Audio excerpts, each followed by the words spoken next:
कक्षा 11 के छात्रों का मेरी कक्षा में हार्दिक स्वागत। बच्चों, आज हम जो है नए लेसन की शुरुआत करने जा रहे हैं, जो है न्यूटन के गति का नियम। ठीक है, न्यूटन्स लॉ ऑफ मोशन। बच्चों, हमने जो है भौतिक विज्ञान की को दो भागों में बांटा था। एक तो स्थूलकाय निकाय, माइक्रोफिजिक्स एंड माइक्रोफिजिक्स। ठीक है, तो मैक्रो में हमने पढ़ा था स्थूलकाय निकाय, अर्थात हमने इसमें पढ़ा था यांत्रिकी। इस शाखा में हम यांत्रिकी का अध्ययन करते हैं। तो जो भौतिक विज्ञान की जो शाखा है यांत्रिकी में हमने पढ़ा कि यांत्रिकी विज्ञान की वह शाखा है जिसमें हम वस्तुओं की गति का क्या करते हैं, अध्ययन करते हैं, वो कहलाता है यांत्रिकी। तो बच्चों, इस यांत्रिकी को तीन उपवर्गों में विभाजित किया गया। पहला है आपका स्थिति विज्ञान। ठीक है, जो यांत्रिकी है, यांत्रिकी जिसको हम इंग्लिश में बोलते हैं मैकेनिक्स। बच्चों, इसको तीन भागों में विभक्त कर दिया गया है।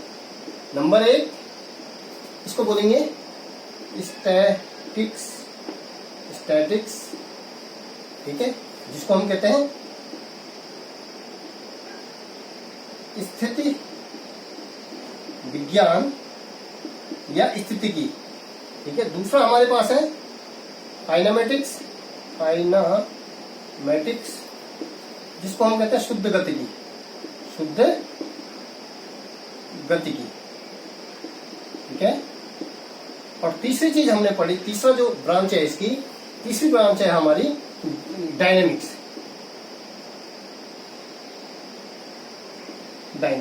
इसको बोलेंगे गति विज्ञान या गतिकी। ठीक है बच्चों, मैंने कहा कि भौतिक विज्ञान की जो शाखा है यांत्रिकी में मैंने कहा था कि जिसमें हम गति का क्या करते हैं, अध्ययन करते हैं। ठीक है, अब इसको हमने जो है इस यांत्रिकी को तीन भागों में विभक्त कर दिया। पहला है हमारा, वो है स्थिति विज्ञान या स्थितिकी, जिसको इंग्लिश में बोलते हैं स्टैटिक्स। स्थिति विज्ञान की वह शाखा है जिसमें हम वस्तुओं की जो संतुलन की जो स्थिति है, स्थिति के कारण जो उसकी स्थिति है, उस जो स्थितिक जो संतुलन है उसका अध्ययन करते हैं। ठीक है, वो कहलाता है आपका स्थिति विज्ञान। ठीक है, जिसको हम कहते हैं हमारा जो है स्टैटिक्स। ठीक है, दूसरा बच्चों हमारा काइनेमेटिक्स, शुद्ध गतिकी के अंदर हमने विभिन्न प्रकार की गतियों के बारे में अध्ययन पढ़ा था। ठीक है, प्रकृति में जितनी भी सारी गतियां हैं उन गतियों का अध्ययन किया। और हमने ये नहीं कहा, गतियों का अध्ययन तो किया जिसमें हमने त्वरण, हमने जो है दूरी, विस्थापन, वेग, त्वरण, ठीक है, चाल, इस तरीके का जो है इनके जो ज्यामिति अध्ययन किया। लेकिन हमने ये नहीं देखा कि गति के कारणों का हमने अध्ययन इसमें नहीं किया। हमने केवल विभिन्न प्रकार की गतियों का अध्ययन इसके अंदर किया। ठीक है, तो उसमें जो है कि बच्चों हमने विभिन्न प्रकार की जो गतियां हमारे पास विभिन्न प्रकार की गतियां, लेकिन हमने ये नहीं देखा कि ये गतियां क्यों हो रही हैं, किन कारणों से ये हो रही है। जैसे सूर्य का जो है, पृथ्वी का सूर्य के चारों ओर जो है दीर्घवृत्ताकार कक्षा में जो है गति करना। ठीक है, यदि हम कोई स्प्रिंग है, उस स्प्रिंग को खींचते हैं तो खींचने के पश्चात जो है उसका जो है उसमें दोलन होना। ठीक है, स्प्रिंग में क्या होना, दोलन गति होना। इस तरीके के जो है किसी वस्तु को यदि हम अधिक ऊंचाई से जमीन में फेंक रहे हैं तो एक निश्चित त्वरण से वस्तु का जो है जमीन पे गिरना, इस प्रकार का जो है इसके कारणों का हमने अध्ययन नहीं किया। ठीक है, तो ये हमारा हो गया काइनेमेटिक्स। ठीक है, अब जो तीसरी जो शाखा है यांत्रिकी की, वो है डायनामिक्स, जिसको हम कहते हैं गति विज्ञान। मतलब विभिन्न प्रकार की गति विज्ञान की वह शाखा है जिसमें हम विभिन्न प्रकार की गतियों को किस तरीके से नियंत्रित किया जाता है और गतियों के कारणों का क्या करते हैं, अध्ययन करते हैं। वो कहलाता है आपका वो कहलाता है हमारा गति विज्ञान। ठीक है बच्चों, जिसको हम कहते हैं डायनेमिक्स। तो डायनेमिक्स के अंदर जो है विभिन्न प्रकार की जो गतियां हो रही हैं, उन गतियों के कारणों का हम क्या करते हैं, अध्ययन करते हैं। तो बच्चों, शुरुआत करते हैं इस गति के संबंध में। जो गति विज्ञान है, गति विज्ञान में गति को प्रभावित करने वाला जो कारक है, जो गति है, उस गति के का क्या करते हैं, हम अध्ययन करते हैं कि गति किसके कारण होती है, कौन कौन से ऐसे कारण हैं जो गतियों की स्थितियों को में क्या करते हैं, परिवर्तन करते हैं या गतिशील उसको रखने में जो है कारगर होते हैं। ठीक है बच्चों, तो इस गति के नियम से संबंधित जो है एक वैज्ञानिक थे अरस्तु ने भी एक भ्रामकता, जिसको एक नियम दिया। अरस्तु ने कहा कि जब किसी वस्तु को गतिशील रखने के लिए उस वस्तु पर बाह्य बल लगाना बहुत आवश्यक है, जरूरी है। मतलब किसी वस्तु को यदि गतिशील रखना है तो उसको गतिशील रखने के लिए क्या चाहिए, बाह्य बल बराबर जो है लगा होना चाहिए। तो ये एक भ्रामकता थी, ये उनका एक स्वयं का जो है एक स्वयं की सोच थी, ये जो है बाद में फेल हो गया। उसके बाद बच्चों हमारे पास आया गैलीलियो का जो नियम है, गैलीलियो, ठीक है, गैलीलियो का नियम, जिसको हम गति का प्रथम नियम भी कहते हैं। ठीक है, गैलीलियो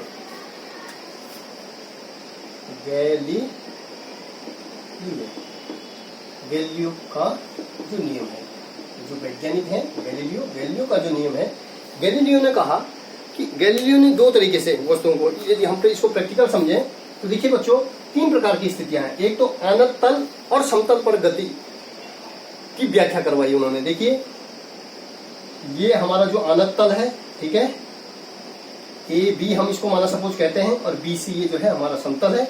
और फिर इस तरीके से जो है ये हो गया आपका सी डी, बी सी और सी और डी।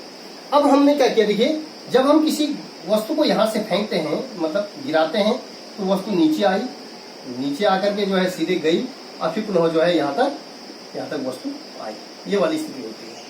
तो ठीक है, तो क्या हो गया कि जब वस्तु को हम किसी अनंत तल से नीचे गिराते हैं तो वस्तु जो है त्वरित गति से जो है वस्तु नीचे आ रही है, ठीक है, समतल पर आई। ठीक है, जब वस्तु जो है अनंत तल से ऊपर को जा रही है तो वस्तु में क्या आ रही है, मंदक हो रही है, वस्तु क्या हो जा रही है, मंदक हो जा रही है। ठीक है ना, वस्तु क्या हो रही है, मंदक, उसकी जो गति है। देखिए जब हमने अनंत तल से नीचे को गिराया वस्तु को, तो वस्तु स्पीडली नीचे आई त्वरित गति से, और समतल होते हुए फिर ऊपर को गई। तो हमने जब यहाँ पे इसकी गति का अध्ययन किया तो ए से बी तक बहुत त्वरित गति से आई, बी से सी जो है आगे गई, और सी और डी जाने तक वस्तु की गति में क्या आ गया, मंदक आ गया, मंदन हो गया। ठीक है, मंदन हो गया, यहाँ पे उसकी गति कम हो गई। तो अर्थात हम कहते हैं कि जब वस्तुएं क्या होती हैं, वस्तुएं जब सीधे चलेंगी, जब वस्तुओं को जो है वस्तु में क्या नहीं होगा, त्वरण नहीं होगा। ठीक है, तो जब वस्तु में त्वरण नहीं होगा तो वस्तु जो है एक समान वेग से, वस्तु में त्वरण नहीं होगा, वस्तु में यदि मंदन नहीं होगा तो वस्तु जो है समतल में समान गति से, यदि हम इसको इस तरीके से यदि हम दूसरा फिगर इस प्रकार बनाए बच्चों, ए बी, अनंत तल से कोई वस्तु आई, ठीक है, तो ये समतल में जाकर के यदि जो है ये सीधे हमारी जो है समतल को जा रही है वस्तु, तो यहाँ पर जो है यदि त्वरण जो है नगण्य है और वस्तु का जो है मंदन नहीं है वस्तु में, तो वस्तु जब एक समान वेग से बढ़ रही है तो ये जो है मतलब अर्थात यहाँ पर जो नेट बल होगा, वो बाह्य बल होगा, वो क्या होता है, शून्य होता है। अर्थात यहाँ पर बल की कॉन्सेप्ट यहाँ पर आ गया कि गैलीलियो ने कहा बच्चों कि गैलीलियो का जो प्रथम जड़त्व, जिसको हम जड़त्व का नियम भी कहते हैं, गैलीलियो का नियम इस जो न्यूटन का जो पहला नियम है, गैलीलियो ने ये समझाया। उसके बाद न्यूटन के गति के एक वैज्ञानिक हुए हमारे आइजैक न्यूटन, और न्यूटन ने जो गति विषयक जो नियम है, पहला नियम जड़त्व का नियम, ठीक है, पहला नियम जो है हम पढ़ रहे हैं, टॉपिक हमारे पास वही है न्यूटन के गति के नियम। न्यूटन का जो गति का नियम है उसमें जो है, जो गैलीलियो ने कहा कि जब कोई वस्तु गतिशील है तो वस्तु गतिशील ही रहेगी जब तक उस पर बाह्य बल न लगाया जाए।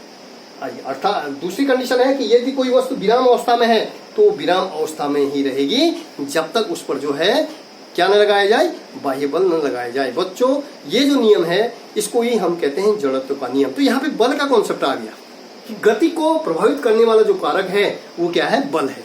ठीक है, कि मतलब जब कोई वस्तु गतिशील है तो वस्तु गतिशील ही रहेगी जब तक उस पर बाह्य बल न लगाया जाए। यदि कोई वस्तु विराम अवस्था में है तो वस्तु विराम अवस्था में ही रहेगी जब तक उस पर कोई बाह्य बल न लगाया जाए। अर्थात यहाँ पर मतलब गति को प्रभावित करने वाला जो कारक है वो क्या है, वो आपका बल है। तो वास्तविक जो स्थिति जो है, यदि हम नेचुरल स्थिति देखते हैं वस्तु की, तो वस्तु विरामावस्था में, ठीक है, तो उसको गति अवस्था में लाने के लिए उस पर बल चाहिए। ठीक है, तो ये जो है बल का कॉन्सेप्ट यहाँ से शुरू हुआ तो ये जो है गैलीलियो का जो नियम है, गैलीलियो ने यही नियम दिया। ठीक है, तो बच्चों अब यहाँ पे बल का कॉन्सेप्ट आता है। बल क्या है? बल। तो बल किससे कहते हैं? फोर्स, जिसको हम कहते हैं फोर्स। फोर्स जब कोई वस्तु विराम अवस्था में तो विराम अवस्था में रहेगी, जब कोई वस्तु गति अवस्था में तो गति अवस्था में। ना हमने बाह्य बल यूज किया। ठीक है, तो बल वह बाह्य कारक है जो किसी वस्तु की अवस्था में परिवर्तन करता है। अर्थात वस्तु गतिशील थी, हमने बल लगाया, वस्तु को क्या कर दिया? विराम अवस्था में कर दिया। ठीक है, वस्तु विराम अवस्था में थी, उसकी स्थिति में परिवर्तन कर दिया, मतलब उसको जो है बल के द्वारा हमने उसको उसकी स्थिति में परिवर्तन कर दिया, विराम से गति अवस्था में लाए।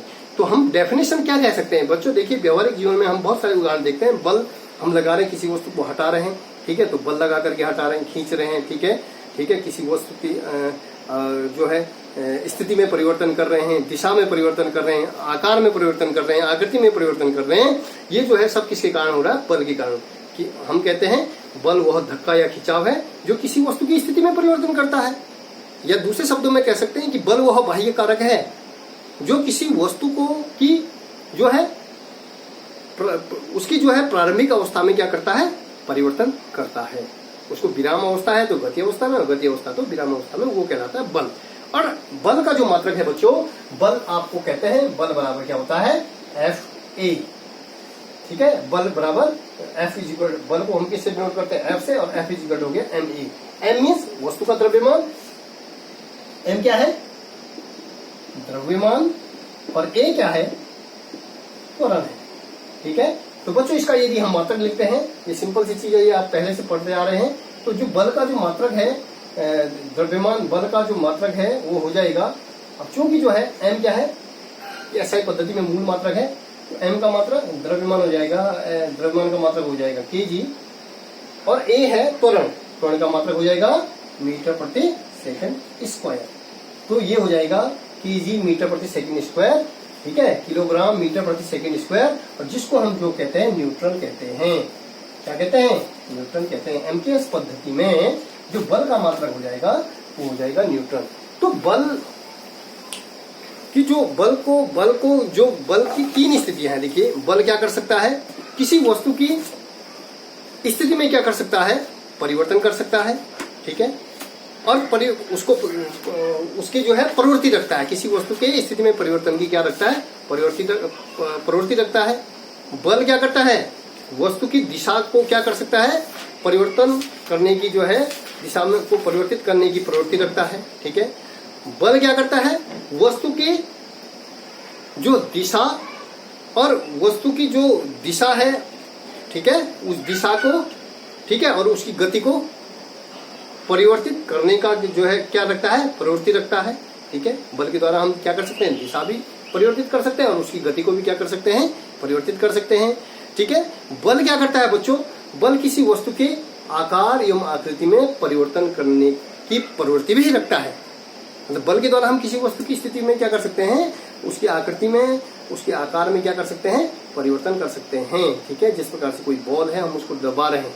ठीक है, तो दबा करके, जैसे रबड़ की बॉल है, तो रबड़ की बॉल है, तो रबड़ की बॉल जो है उसकी स्थिति में हमने क्या कर दिया? परिवर्तन कर दिया। या कोई चौक है, तो चौक भी देखिए, चौक को हमने दबाएंगे तो चौक की स्थिति भी क्या होगी? परिवर्तित होगी। तो बल के द्वारा हम क्या कर सकते हैं? वस्तु की आकृति एवं आकार में क्या कर सकते हैं? परिवर्तन कर सकते हैं। तो बच्चों, बल को हम एमकेएस पद्धति में बल का मात्रक होता है किलोग्राम मीटर प्रति सेकंड स्क्वायर, जिसको हम न्यूटन कहते हैं। ठीक है, और बल का जो बीमा मैंने आपको बताई रखी है, बल की बीमा हम क्या लिखते हैं? m, और a की बीमा LT-2। ठीक है, ये हो गया बल। ठीक है, अब बच्चों, अब आते हैं हम गति के जो नियम हैं। गति के जो नियम है, न्यूटन की गति के नियम। जो पहला नियम है वो है न्यूटन का पहला नियम, जिसको न्यूटन का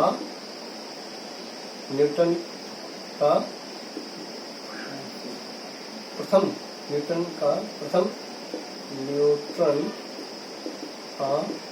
गति का नियम।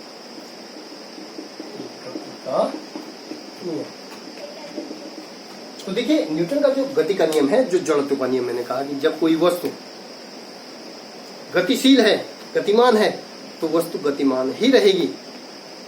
जब कोई वस्तु विराम अवस्था में है तो विराम अवस्था में ही रहेगी, जब तक उस पर कोई बाह्य बल न लगाया जाए।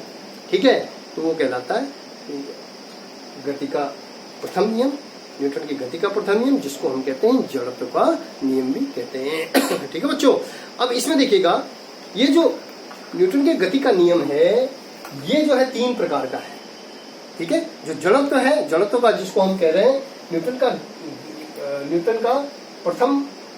गति का प्रथम नियम, न्यूटन का गति का प्रथम नियम, न्यूटन का गति का प्रथम नियम, जिसको कहते हैं जड़त्व का नियम।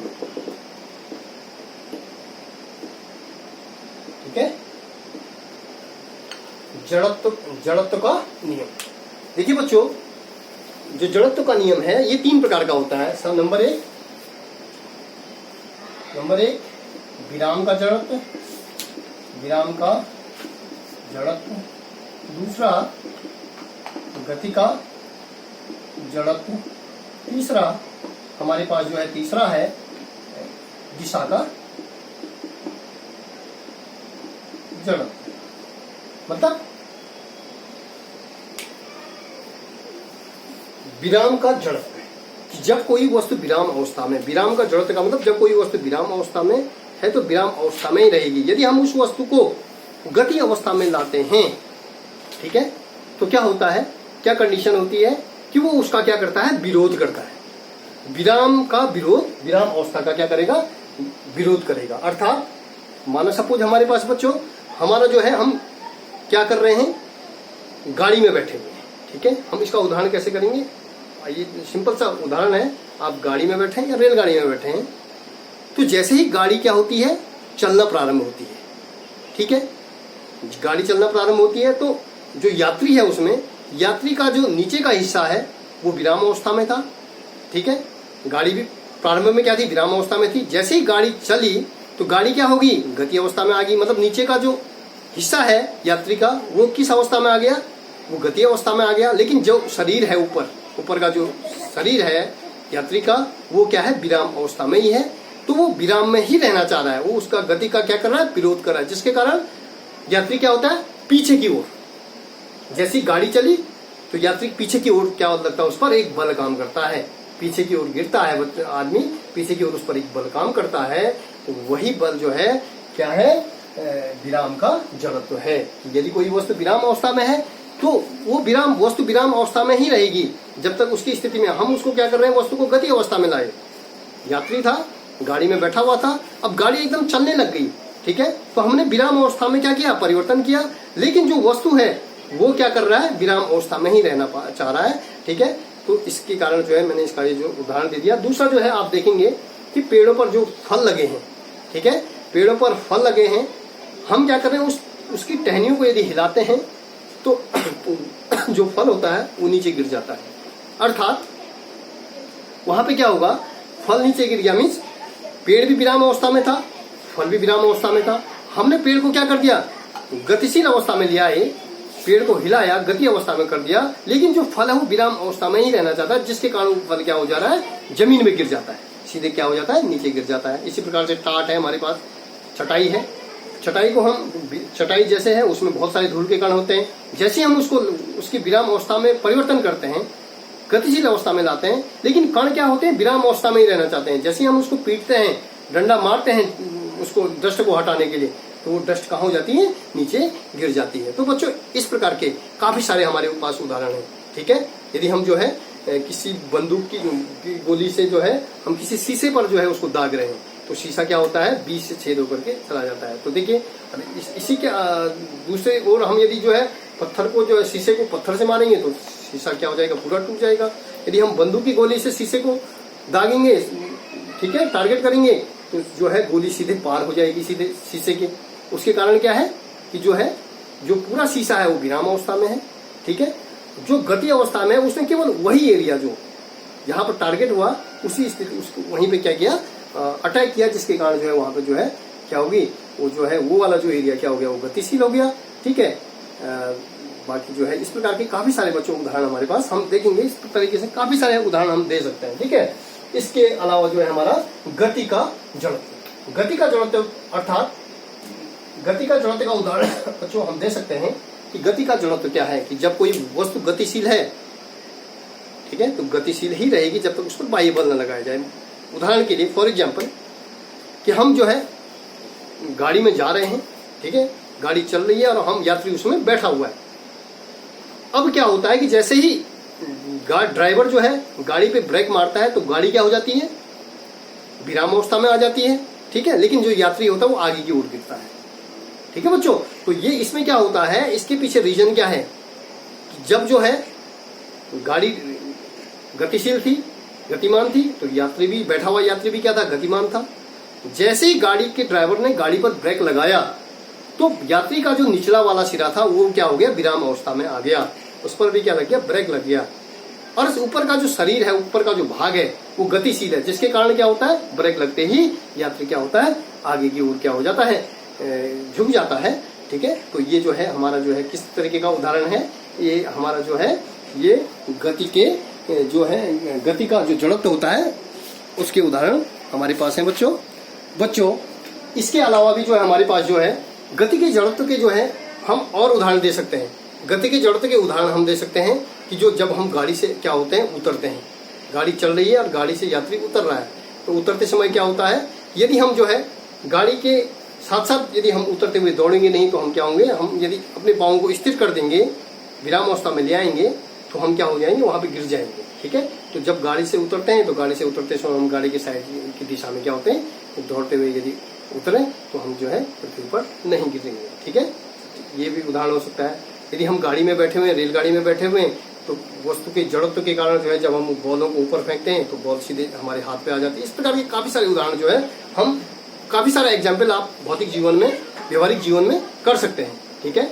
अगला जो है बच्चों दिशा का जड़त्व, मतलब दिशा का जो जड़त्व है, दिशा के जड़त्व में कि जब कोई वस्तु जो है गतिशील है या गतिशील है, तो गतिशील में गतिमान वस्तु है, तो गतिमान वस्तु पर जो है यदि वो क्या करता है, गतिमान वस्तु है, तो दिशा का जड़त्व का उदाहरण हम बच्चों देंगे कि जब कार है, मोड़ों पर मुड़ती है, तो मोड़ों पर मुड़ते हुए क्या हो जाते हैं, हम बाहर की ओर झुक जाते हैं। जब कार मोड़ों पर चल रही है और मोड़ों पर मुड़ेगी तो जो यात्री होता है वो बाहर की ओर मुड़ता है, अर्थात वो क्या करता है, उसके जो गति अवस्था है उसकी गति अवस्था का क्या करता है, विरोध करता है, ठीक है ना। मतलब उसकी दिशा का जड़त्व, मतलब गाड़ी घूमी लेकिन जो उसकी गति है उस गति में न जाकर के उसके दिशा, मतलब बाहर की ओर, गति के दिशा के विरुद्ध क्या हो गया, यात्री जो है झुक गया, जिसको हम कहते हैं अपकेंद्रीय बल भी हम इसको कहते हैं बच्चों। अपकेंद्रीय बल जो है, ठीक है, कि जब छाछ हम छोड़ते हैं तो छाछ